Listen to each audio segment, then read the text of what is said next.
everyone, and welcome to a very haunted edition of my YouTube channel. Thank you all so much for joining. I hope you've all got nicer weather than we do here. It's been very stormy past couple of days, very spooky. So hello Frank, and hello Michael, and Celia, and Dad, and Simon. Hello. My crow doesn't have a name actually. Surprisingly, I don't have a name for him. I do have a skeleton that sits by my door. He's a big, full skeleton, and he sits on the bench that sits right outside my door, and he's called David Boney. But I can't take credit for naming him because I actually got some of my piano students to name him, and that was the name they came up with. So very good name. So yeah, today I'm going to play a few, with Halloween coming up, or Samhain, if you're part of the Gaelic traditions, then I thought that today we could do some more spooky related songs, because actually when I thought about it, I've quite a few songs that I have either written or that I know that have a spooky element to them, or they're haunting is usually a word that people always say to me, so that's my thing. So I thought today we could do a little Halloween. Imagine that we're sitting around like fire and tell some ghost stories or folk tales and things like that. So that's what we're going to do today. So that first song was a song I wrote after visiting Castle Ward in Northern Ireland, and it definitely has like a Game of Thrones kind of vibe to it, because that is one of the filming locations for Game of Thrones. It was Castle Ward, and I'm sure Castle Ward actually has many. As I was playing that, I was trying to think of the ghost stories. I'm sure there's many around Castle Ward. I know that they shared recently some people took some photos inside, because it's not very often, or at least not recently, you were able to get inside the building, and while in the building someone took a photo, and in the photo, right up at this like photo frame of this portrait of a man, you can see like another face standing sort of beside it. Yeah, I'm looking forward to hearing more about that ghost story and how that turns out. What I would love to do is, if you have any spooky stories you'd like to share, then I would love to read them. But just keep them spooky and not scary. Nothing scary. This is not scary today. This is just spooky things. Yeah, there's a difference. So, what I would like to do now is read a poem. And this poem was written by Violet Jacob, and the poem's called Halloween. And it's kind of based on the idea of that spirits and souls and things from the other realm can cross over to our realm, right? That the veil is lifted on Halloween night, and spirits can cross over. But this is not in a scary way, but more in a kind of welcoming them in, because they're maybe ghosts of old friends or family that have passed. So so that's really what this poem is about. It's a tale of remembrance on Hallows Eve by a ploughman whose comrade in the war, the head horseman, was lost in the trenches, but a new one has placed his clothes next to the fire, and that is the idea is that then it's to welcome him back on Hallows Eve. And the poem is written in a sort of Scots tongue, even though the poet herself, Violet Jacob, was not the way she spoke, or was not her natural tongue anyway. But interestingly, apparently she wrote quite a few poems like that. So I'm going to speak in my best Scots. So this is Halloween by Violet Jacob. The tatty liftins nearly through, their pluin where the barley grew, and after dark round ilka stack you'll see the horsemen stand and crack. O Lachlan, but a mind on you. A mind fu often we hae seen 10,000 stars keek down atween the naked branches, and below baith ferm and bothy hae their show, allo wi lichts o Halloween. There's bairns wi gizzards at their tail, cleurin the doors wi runts o keel, and aye you'll hear the screech and skirl of lassies with their drucked curls, bobbing for apples i the peel. The bothy fire is loup and heat, a new heed horseman kissed his set, richt o the lum, where by the blaze the old ane stood that kept your claes. I canna thole to see it yet. But gin the old full tales are richt, and guests come hame on Hallows nicht, o friends, what would I gie to feel your axe your hand to me, atween the dark and conny licht. Awa in France, across the wave, the wee lichts burn on ilka grave, and you and me there lie hae seen, you'll maybe hae your Halloween, yont where you're lying wi the lave. There's drink and daff and sang and dance, and ploys and kisses get their chance. But Lachlan, man, the place I see is where the old kiss used to be, and the lichts o Halloween in France. It's a lovely poem, and there's actually a lovely piece of music set to it by Jim Reid, which I'm not going to play.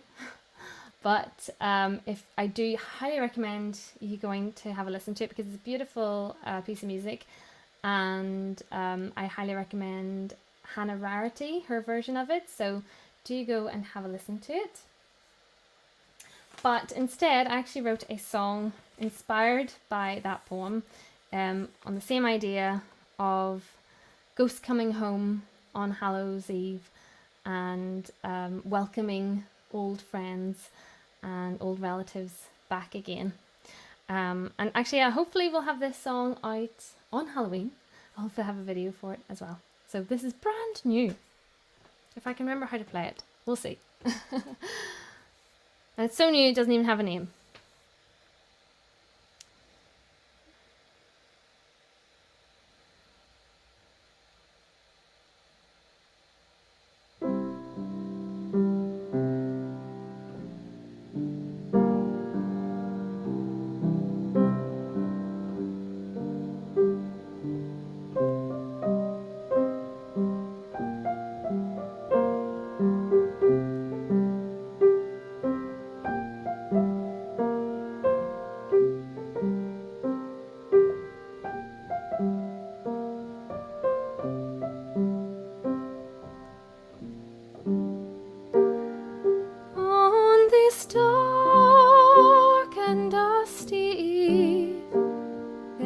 Touch of magic in the air,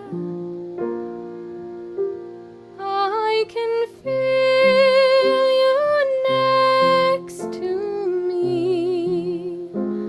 Come sit by me at this chair. Come sit by me at this chair. Oh, the light is burning low, but I'll not close the door.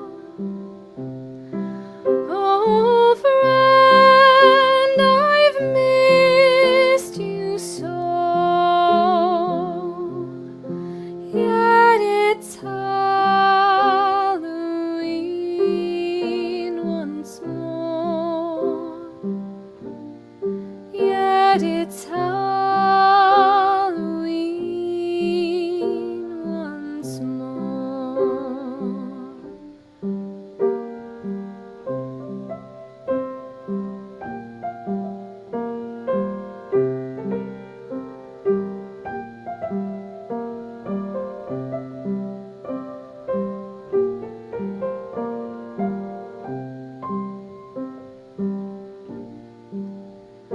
All ghosts come home again.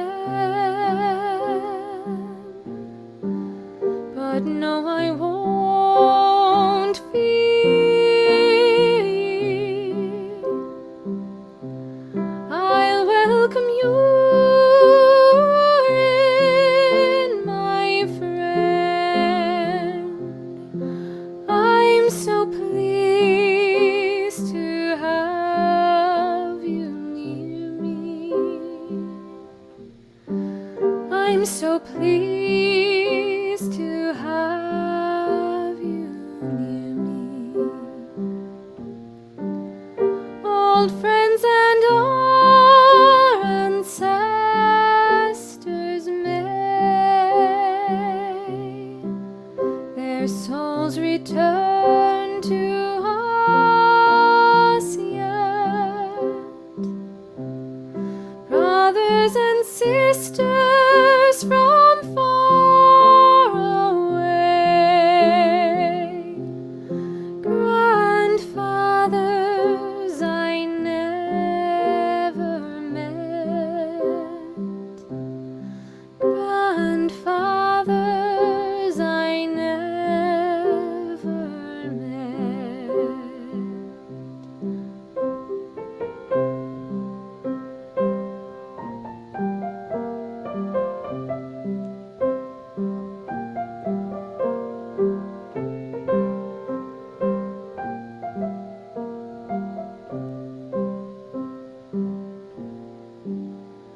I can see you, I know you're there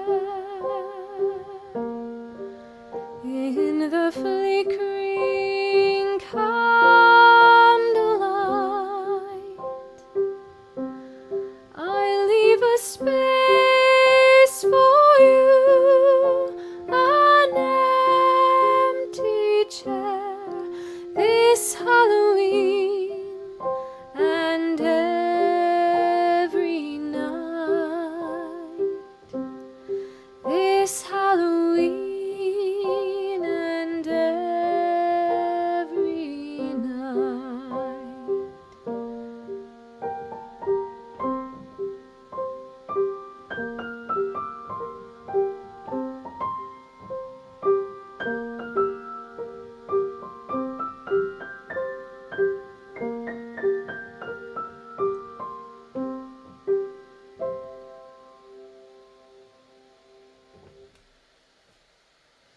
So brand new that I forget how it goes. Yeah, I don't have a name for that song yet, but very much inspired by the poem by Violet Jacob. So hello, I see, hello Rodney, happy Halloween. Thank you all very much for your lovely comments. So yeah, do let me know if you have any spooky stories yourself. I think maybe they could be a story that happened to you or just a ghost story that you happen to know. Do share. Let's see if I can get some, this might not work. Some more background music going.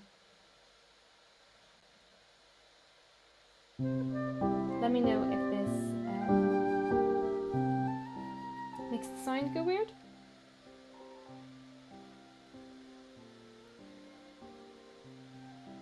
Just a little bit of background music.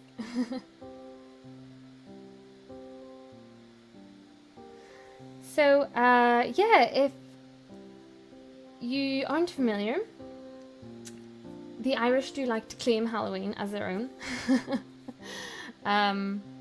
It's widely believed that Halloween sort of originated in Ireland, despite it being sort of Americanized now, but the belief is that all the traditions that we do now sort of came from Ireland, from the festival of Samhain, which was sort of celebrated on the 1st of November. And even things like our pumpkin carving and stuff, all those kind of traditions came from sort of those folk tales and the beliefs that were around in Ireland at the time. So I'll tell you the story of the pumpkin carving traditions of our jack-o'-lanterns. So the story goes that there was a man called Stingy Jack, and he tricked the devil. Well, he wanted to have a drink, and he tricked the devil to turn into a coin so that he could pay for the drink, because as his name is Stingy Jack, he didn't want to have to pay for the drink himself. So he tricked the devil into turning into a coin, and when the devil did that, he put the coin into his pocket along with a silver cross to stop the devil from turning back into his original shape. He then, before he freed the devil again, he said that he would let him go as long as he left him alone for a year, and if he died, that he was not to claim his soul. So the devil agreed, and Stingy Jack let him go. So a year later, Stingy Jack again tricked the devil into climbing up a tree to get a piece of fruit for him. And while he was up the tree, he carved a cross into the tree so that the devil couldn't come back down again. And again, Jack bargained with the devil and said that he would free him as long as he left him alone for 10 years, and if he died, that he would not claim his soul. And again, the devil agreed, and Jack freed him. And a couple of years later, Jack did die.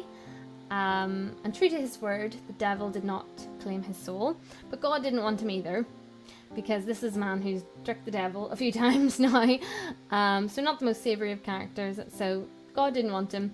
And so instead the devil sent him off to wander in the dark with only a burning coal to light his way. And so Jack carved a turnip and put the coal into a turnip, and has been roaming the earth ever since with his turnip as a lantern. And so the Irish named him Jack of the Lantern, which then turned into just Jack-o'-lantern. And that's why we put we now carve pumpkins or turnips by our doors and windows to keep Stingy Jack away from the doors, and to also keep other evil spirits away as well. And so that's why we carve pumpkins. Although I actually don't have any carved pumpkins this year. I just have some rather gnarly looking pumpkins, let's put it that way. They're not the prettiest pumpkins in the world, but they're pretty cool. So I figured they look scary enough to keep any bad spirits away. So my next song it's not about the devil, but the devil's in it. And it's a song that I wrote quite a while ago. And it's called In the Quiet of the Night.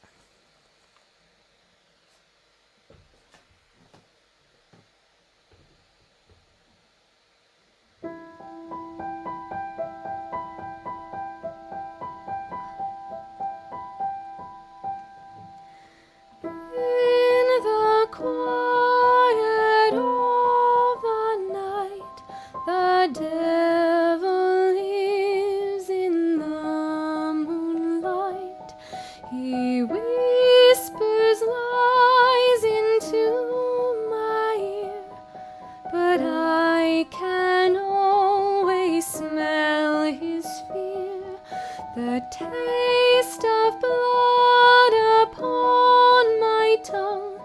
No, I'm not right, there's something wrong.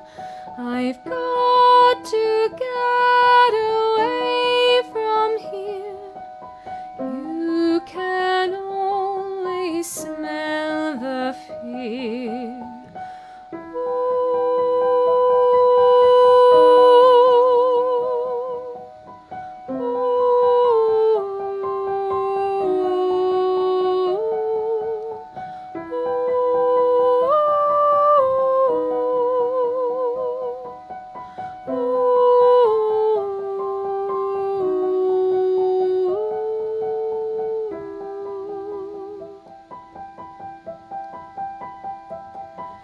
In shadows deep, in corners creep.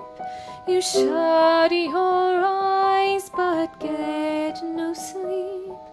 That feeling grows inside your chest. No, he will never stop or rest. You've got to fight, you've got to flee. I know that he will come for me in the quiet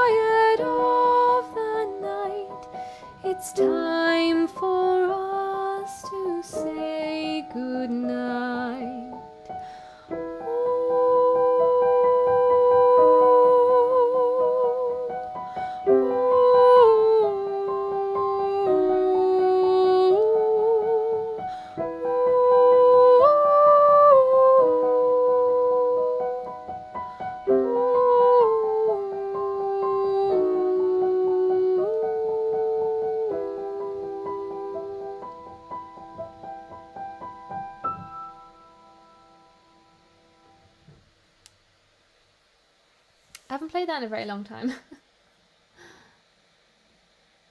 But it is one, it's a very, very early one up on my channel. Very old video.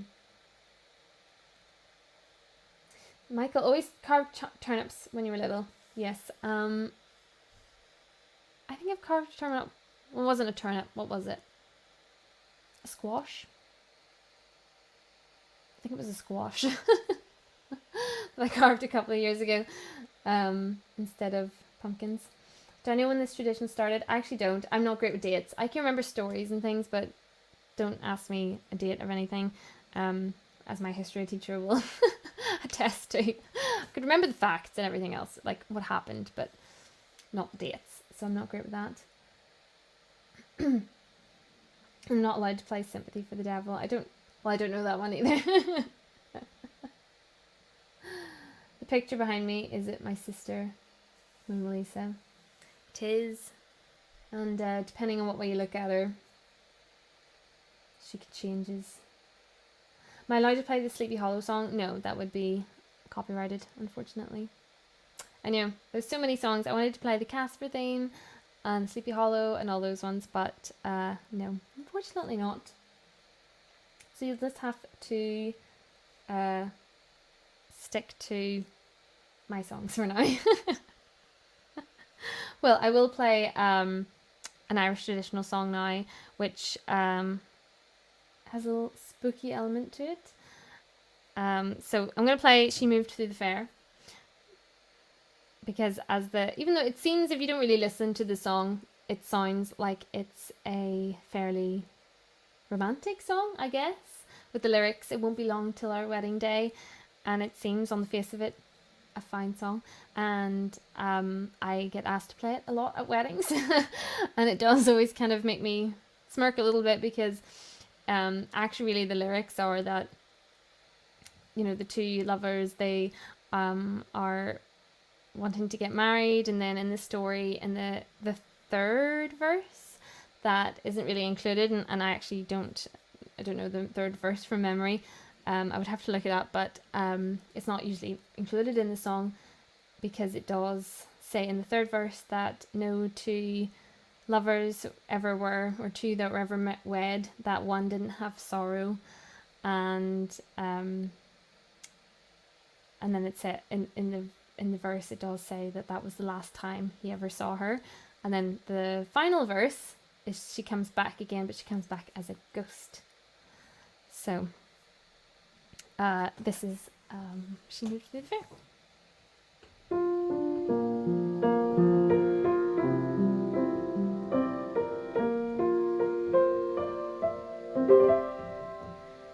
My young love said to me, my mother won't mind, and my father won't slight you for your lack of kind. And she stepped away from me, and this she did say, it will not be long, love, till our wedding day.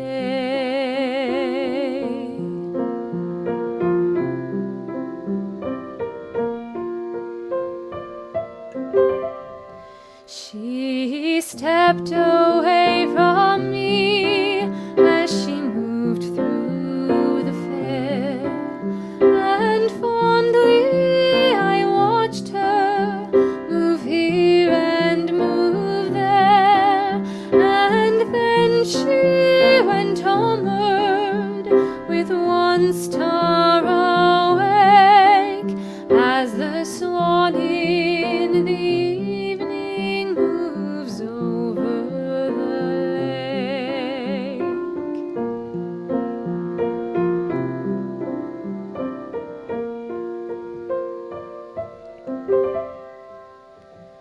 Last night she came to me, she came softly in, so softly she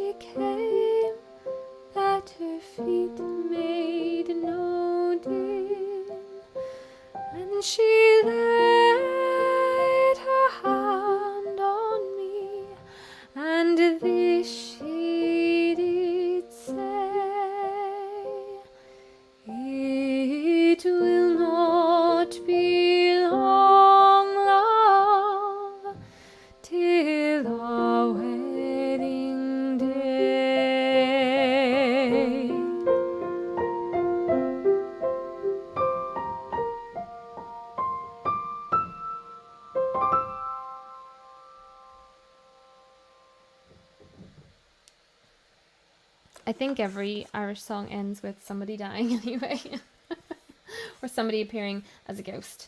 In fact, Molly Malone ends as a ghost, which if I might play that one if I am actually just thinking if I can remember the chords for it.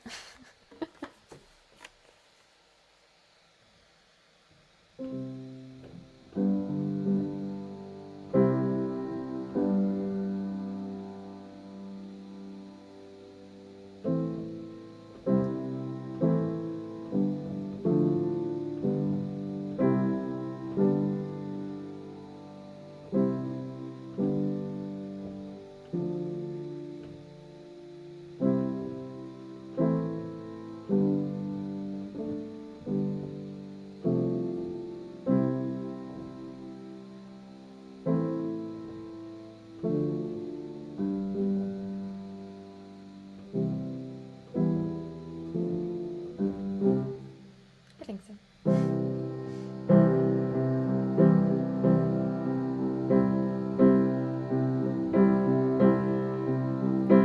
Dublin's fair city, where the girls are so pretty, I first laid my eyes on sweet Molly Malone. And she wheeled her wheelbarrow through the streets broad and narrow, crying cockles and mussels, alive, alive, oh, alive, alive, oh, alive, alive, oh, crying cockles and mussels, alive, alive, oh. She was a fishmonger, and sure 'twas no wonder, for so were her father and mother before. And they each wheeled their barrow through the streets broad and narrow, crying cockles and mussels, alive, alive, oh, alive, alive, oh, alive, alive, oh, crying cockles and mussels, alive, alive, oh.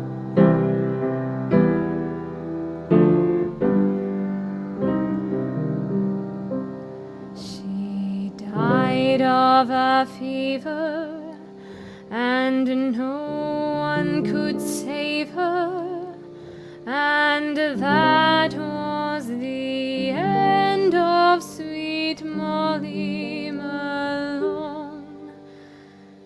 Now her ghost wheels her barrow through the streets broad and narrow, crying cockles and mussels, alive, alive, oh, alive, alive, oh, alive, alive, oh, crying cockles and mussels, alive,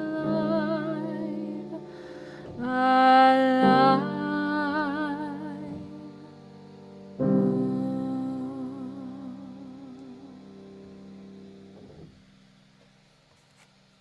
Yeah, don't have to look too hard to find a Irish song that ends with somebody as a ghost.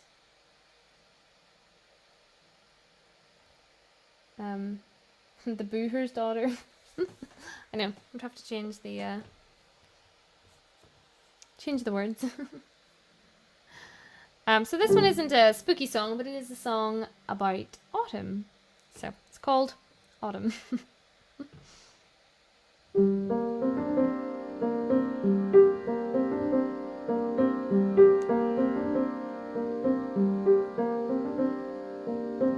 Changes on the wind, breathe and let the new one in. Time is at your door. That old friend wants to show you more. His hair is faded red. All his friends are dead.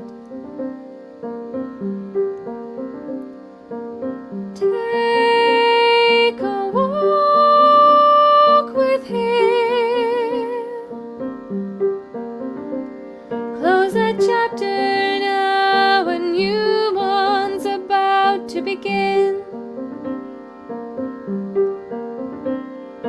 The year has gone, time to move on, don't look back. Leave all behind, put it out of your mind, make tracks.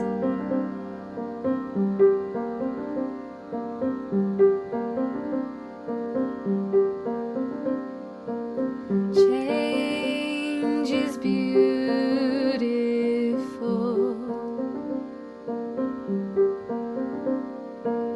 truthful and hopeful, but cruel. But don't be fearful, don't be blue.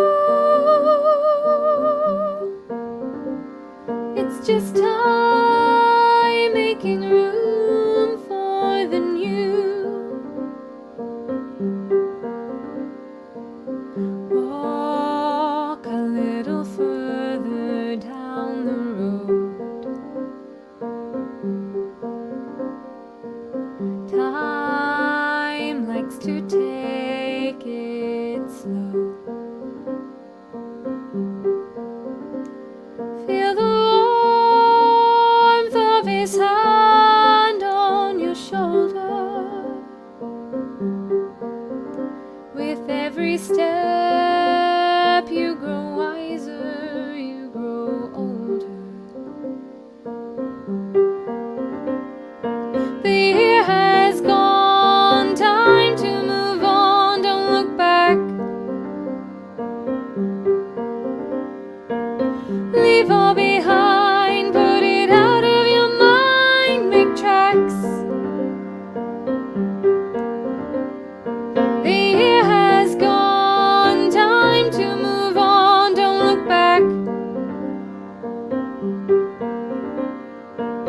Leave all behind, put it out of your mind, make tracks.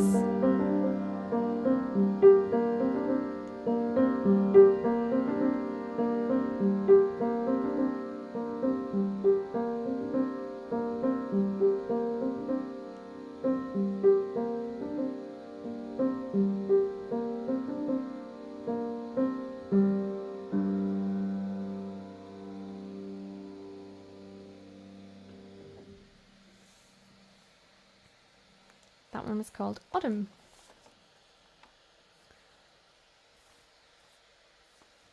So I'm sure most of you saw the recent video that I put up of the song inspired by the story of the Witches of Allanaquoich. And yeah, I've been always interested in that story because it's quite a fascinating piece of history and quite a fascinating sort of story and everything around it.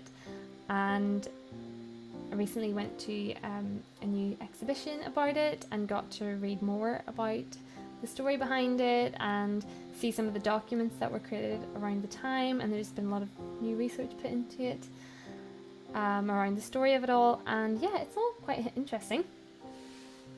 So if you haven't already gone to the website that I put the link in the description of that video. It's like www.wi1711 maybe, or just w1711.org or .com, I can't remember, but the link is in the description of the previous video, of the video about the Witches of Allanaquoich. And so it is interesting because they have lots of information there. You can see you can read the documents, and they also have some like soundscapes, and if you actually visit the exhibition, they had a video game and a VR experience, and it was all very interesting. So I have been learning a lot more about the story behind it because it is quite fascinating.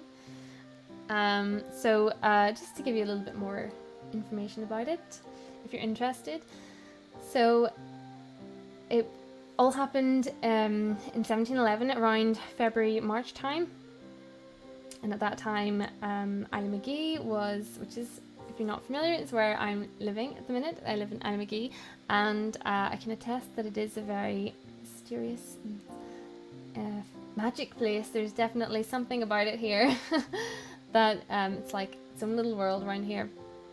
And at the time in 1711, it was very much a Ulster Scots, very Presbyterian place, and a lot of the sort of, there was a lot of obviously paganism in Ireland and stuff, but by that time I think it kind of been pushed out and there was more emphasis on the Presbyterian Church. And there was a family living here at the time. There was the Reverend Haltridge and his wife Anne, and Anne was seen as a very esteemed member of the community, very respectable woman, and everyone knew her and respected her, and yeah, she was, you know, pillar of society, I guess, at that time.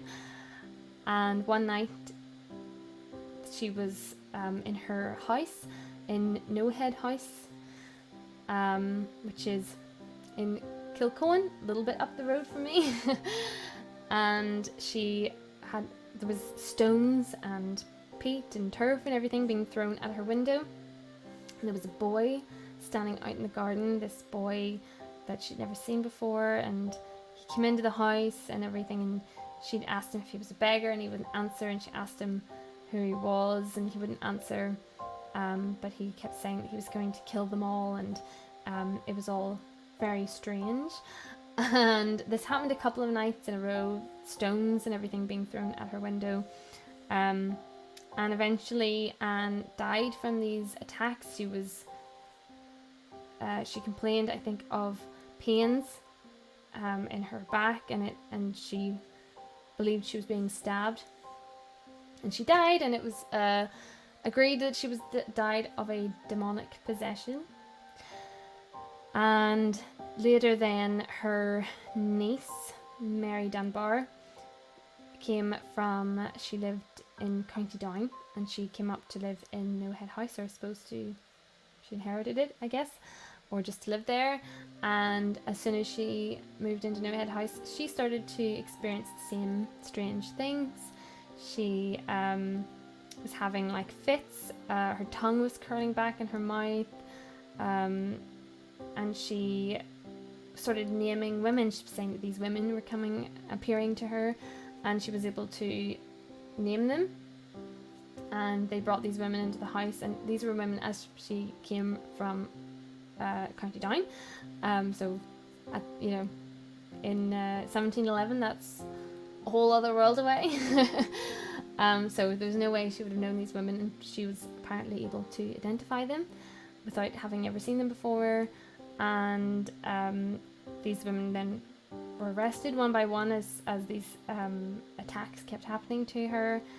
She was like vomiting things like pins, and they were finding items around the house like aprons, and they were tied up in knots like witches' knots, and they were finding like bedclothes stripped from the bed and things like that. So lots of weird, I can't remember all of the things, there was loads of things, loads of very weird, strange things that happened, but mostly it was Mary Dunbar was very going into convulsions and was complaining of pain and feeling like she was being stabbed as well, and identifying these women, saying that these women were coming up to her, and one by one she was naming these women, and there was a total of 8 women were sent to prison. Well, they were tried anyway, and Mary Dunbar wasn't able to attend the trial because as she went to travel there, the trial happened in Carrickfergus. She went into fits again and wasn't able to speak, so she wasn't able to go to the trial. But so these women were tried by a jury of men and one woman, I believe, and they were asked to do things like recite the Lord's Prayer, or they were asked questions about the Bible and they weren't able to answer them, and so that then proved that they were witches, I guess. So they were sentenced to a year in prison, and they were to be pilloried in the stocks 4 times on market day. And there's still like stocks in Carrickfergus. Obviously they're not used, but there is like a set of stocks in Carrickfergus that you can see. And despite the fact that these women were in jail, Mary was still suffering these like demonic attacks, and she was still saying, oh, this woman is still possessing me. She's still got this witch's curse over me.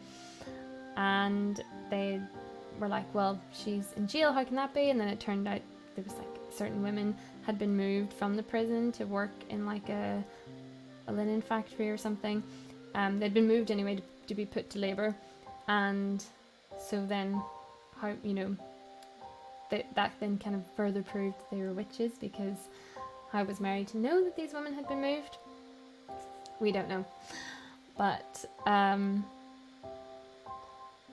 yes, these women then were in jail, and it was then later she identified a man. She kept saying that a man now was appearing to her, and she identified a man called William Seller, who was the father and husband or uncle, possibly. He was related to two of the women who were in jail, who were witches. And so he was also arrested for being a witch, and Mary Dunbar then died, and it was believed that she died of a demonic possession. And so then William was tried. It was a capital punishment now, because Mary had died from these attacks, whereas the other 8 women were just accused of witchcraft, really. Whereas William Seller was accused of killing someone. And then we actually don't know what happened to William Seller, but it is believed, it's very, very likely that he was sentenced to death, because that would have been the punishment for that at the time. So, but the records kind of stop there, or it's very vague, I'm not sure.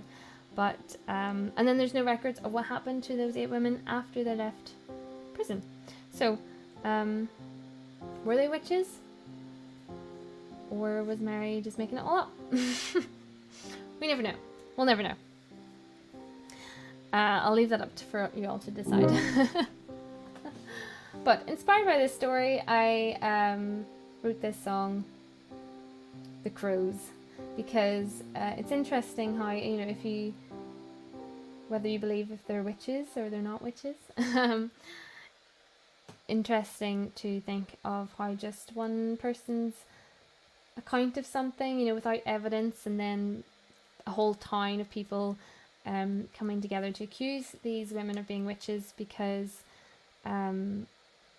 it was heavily suggested that they were witches, mostly because of their looks. Apparently in the trial, the documents from the trial have really nothing to do with what happened to Mary Dunbar, but more mostly people were kind of questioning their looks. One of them was blind in one eye, one of them had a club foot, one of them had like gnarled fingers or something. And so these women, they didn't conform to how everybody else looked, and they weren't churchgoers and things like that. So they were more being accused for things like that. So was it just a case of the town coming together to accuse women who they just didn't like? Or were they witches? We don't know. So anyway, there's also a lot of crows in Almagee. I don't know. Maybe they're just around my house. But I have loads of crows in my house. So the song is called The Crows.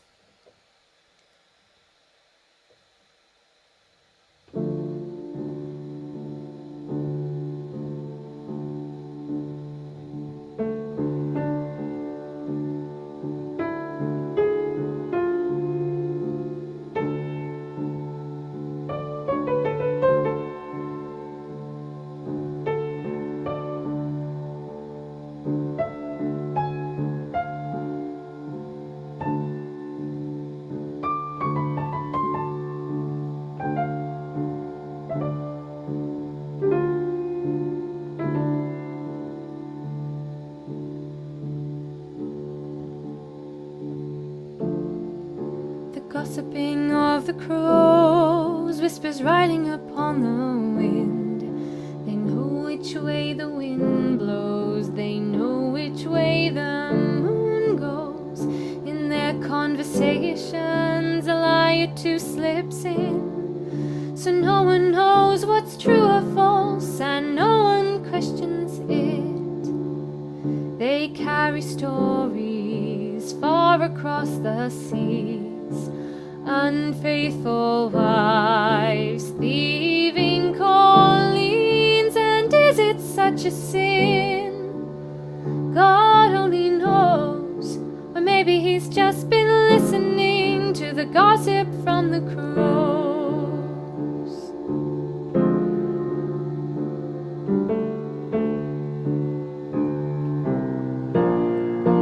It's the same story since 1711. Innocents sent to hell by guilty hands from heaven. What happened to those women long forgotten? Was their only sin that they didn't win?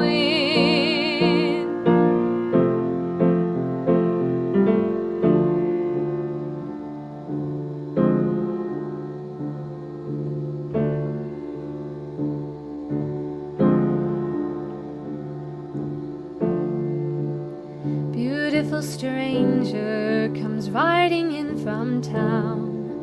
No one really knows her, but she's cursing the people down. God's on her side, but the devil's in her eyes, and no one really knows, but they heard it from the crows.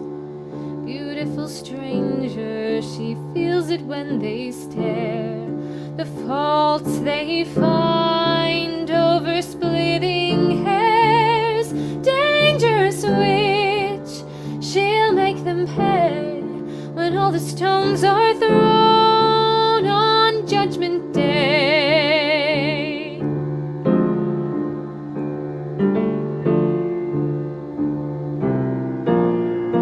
It's the same story since 1711. Innocents sent to hell by guilty hands from heaven. What happened to those women long forgotten? Was their only sin that they didn't win?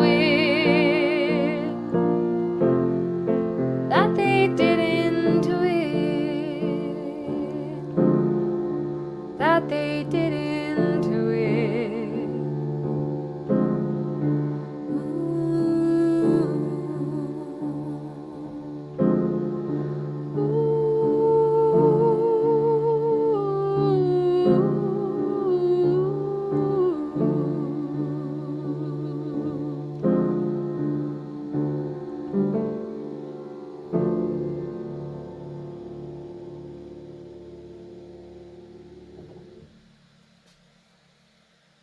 I hope you enjoyed my rather butchered retelling of the story of the witches of Isla McGee. I do recommend visiting that website. If I remember, I will stick it in the comments again after this, or do check out the previous video, The Witches of Isla McGee, and it's in the description box there, to really dig a little bit deeper into that history. And it did turn out to be the last witch trial in Ireland. And I think it also turned out that William Seller was the only man to have been sentenced to death for witchcraft.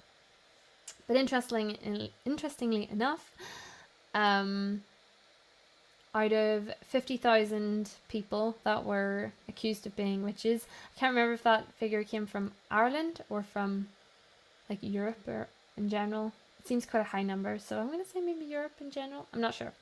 But 10,000 of those were men, so about 1 in 5 witches were men. Which is quite a high figure, I thought, because you don't often hear about men witches. So there you go. A man can be a witch too. And in a world where you can be anything, why not be a witch? Life's more interesting that way. So unless any of you have any more spooky stories to share with us, I might play you one more song before we go.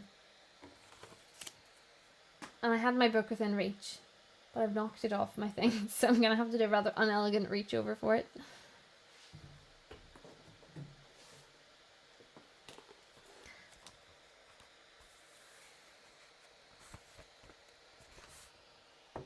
This is another song I haven't played in a long time. But thank you all so much for joining me this evening. I do love Halloween. I do love all the spooky things and ghost stories and stuff. So thanks for joining and indulging me in sharing a few spooky songs and a few ghost stories. And yeah. So I wrote this song a couple of years ago now. And yeah, it's called Halloween.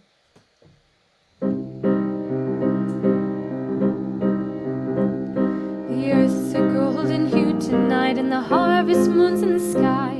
It's a cold night, but the fireside burns a bright flame in your eye. And all around you'll hear the sound of a wild beast crying as the sparks fly, as your fears ignite on the last night of October. In the forest dark and deep, no living soul does dwell, where the moon shines between the branches and we're all under its spell. The bones awake from their boggy bed at the witching hour. Oh, the wind howls as the storm prowls on the last night of October. And if the old folk tales are true and the spirits come alive, then the night belongs to the foul ghouls and the demons will arise. When it strikes the clock, ghosts run amok at their bogwood fire. Yes, the black cats and the spooks fright on the last night of October. I must go down to the woods again on All Hallows Eve, with a lantern as my guardian to light the way I seek. And all I ask is a final glance at the dance macabre, with the devil and his demons to keep me company, where the witches and the fairies are the last thing that I see. For the imp strikes and the vamp bites on the last night of October.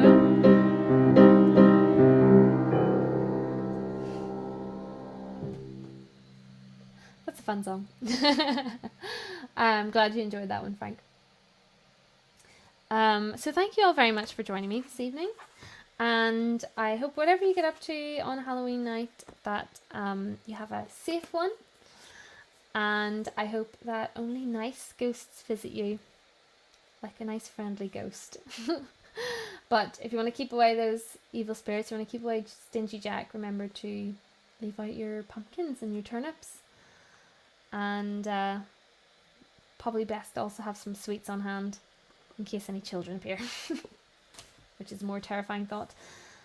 Have a lovely Halloween, and I will hopefully have a video out on Tuesday if I get it finished. If not, it'll be out sometime this week, but I would like to have it done for Tuesday, so do keep an eye out for that. And yeah, happy Halloween. Bye.